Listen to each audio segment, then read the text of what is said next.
which was a character I really liked, despite her only being on screen for 15 seconds. No worries, I used to work in an evil building. SpongeBob and Patrick are actually on their scavenger hunt for what appears to be months, and it feels like we get a lot of different scenarios in a very short time here. Scavenger Pants was almost like an early Looney Tunes episode to me. SpongeBob will linger just long enough that we get that comic satisfaction from seeing him blown down by the group. And the ending is one that has me laughing out loud even 6 watches later, so I won't spoil it for you. Season 11 had some really good episodes, and episodes like Scavenger Pants are proof that SpongeBob still has its moment of charm and brilliance, even today. Number 7. Pretty much ever since the show started, there's been a certain running joke that both the fans and the show love to use. My leg!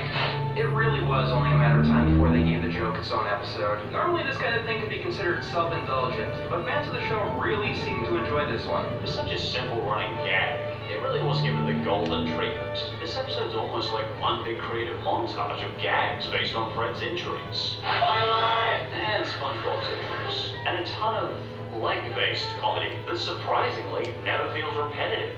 And a lot of it comes from just SpongeBob's reactions to Fred's daily life.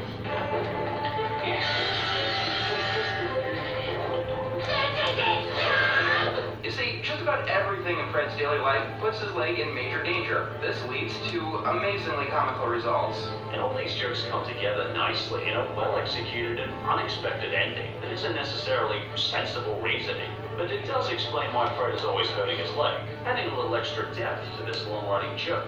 My leg! It's an episode that reminds me why I enjoy SpongeBob. They really can just do so much with so little. I mean, not every show can turn a running joke about a guy hurting his leg into a full episode that's funny, well-constructed, and thoroughly entertaining. Another fine example of Season 11 getting back on track. A shame that it's partnered with Pink Lemonade, but that's a story for another day. And we should step on it. It's almost time for her break. I'd say it's almost time for your break.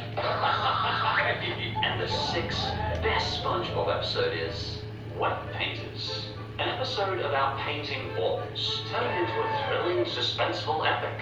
How did they manage this? Well, that tends to make the best kind of SpongeBob episode. The ones that turn a simple story into something intriguing and memorable. It's insane. Despite SpongeBob and Patrick painting walls, I never know what to expect next for this episode. 3 hours later. Keep moving along, I'm on time cards. It's also filled with some of the most memorable imagery from the show, but the best aspect of this episode has to be the jokes. They're just constantly fired at us, and almost all of them are clever and they toy the viewer's expectations. First we need to set out the car. We're gonna need more coverage, Patrick. Like, SpongeBob's reaction